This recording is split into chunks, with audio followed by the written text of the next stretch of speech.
How many Kabuki products do you need before you can claim that you are also the home of the anti-fragile? Going to talk about the Kabuki Next Gen Power Bar coming right up. Stick around.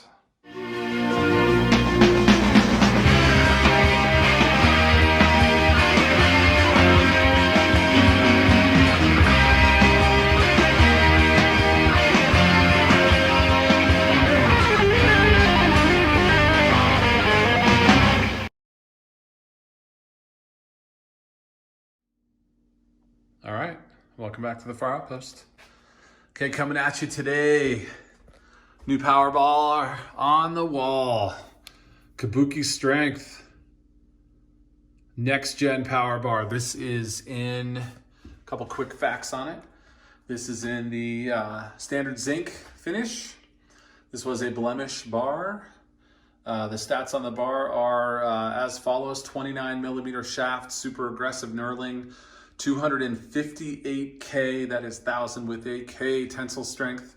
So this is the stiffest, hardest bar on the market. If you look at the Kabuki Strength page, you can see the video where they have this on a lathe and they're pressing another bar up against it and it's cutting into the other bar's knurling.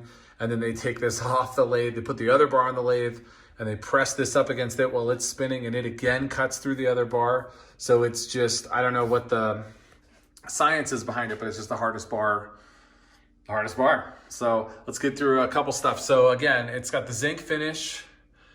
We had electroless nickel on our original shoulder rock. We have the black zinc on this shoulder rock. I've got a video out on that if you're interested in seeing how that finishes. That's probably my favorite finish. But this being a blemish, you get what you get. So a couple things real quick here as you look at it. I'll just kind of go across and I'll tell you why I think it was in the blemish. So when you get to here, you kind of, I mean, that looks phenomenal, but you kind of end up getting some inconsistent zinc plating.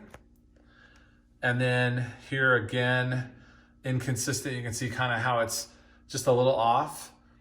I think for a blemish bar, I think if this is the biggest problem we have, that's phenomenal, right? I mean, that's awesome stuff. But I think that's why this is in the blemish. You know, it's always hard to tell what the blemish is on Kabukis because they have such a high standard for what's going to be in their retail offering versus their blemish. We got a Kabuki Cadillac, and it was also a blemish, and I can't even show you. It had a little chip. I mean, just like the size of a pin in the sleeve, and that was it. That was good enough to send it to the blemish section, so cosmetic blemish section. On the other side of that, this is, there's zinc on the transformer, and this had kind of cuts and scratches all over it. Pretty, like what seems much more significant than what's on that. This was brand new. I mean, look, it actually had a little chip out of it. This was brand new, it was not blemished. This is blemished and looks better. So I don't know how they do it, but we're super happy with all their products. So now let's get into comparing this a little bit to the other bars that it's up against in our basement. So right here, you've got that proprietary knurl. This is so tight and so tiny. Gives you a lot of contact points for your skin. It doesn't feel as sharp, as like the sharpest bars, like this Texas Power Bar is just super sharp, but it does feel sharp and grippy at the same time, as opposed to kind of a more sharp feeling Texas Power Bar, and then a more grippy feeling Ohio Power Bar, and a more grippy feeling Bridge-built Clydesdale Power Bar. So there you go. It's got a couple of nice touches besides just being, the stiffest bar around. It's got the center markings on this is the center knurl. So if you're going to do squats, you can line that up with the middle of your back. Again, 29 millimeter on the shaft. It's, in a lot of ways, this is kind of the new alpha for us. I love it. I've only used it for a couple sessions. I've had it for about a week. Used it for 2 sessions in that week, and it just feels different on your hand, if that makes sense. It doesn't hurt. But you've used it when you get done benching on this bar, because there's just no give to it at all. My hands were a little more tired, a little more fatigued, but not like not like perforated like an aggressive knurling, more just like fatigued from the amount of work I got to put in and just how just unwieldy or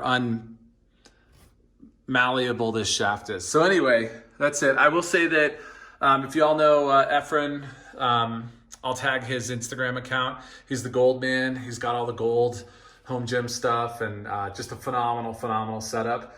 He reached out to me when I put some pictures of this online, and he said some people in California have had issues with the zinc plating. Colorado, right? High altitude, zero humidity, super dry. So, we don't require stainless steel here. I don't think that we'll ever have a problem with this. And if it does flake or if it does have issues, I'll just document those. But I don't think that that'll keep us from using it.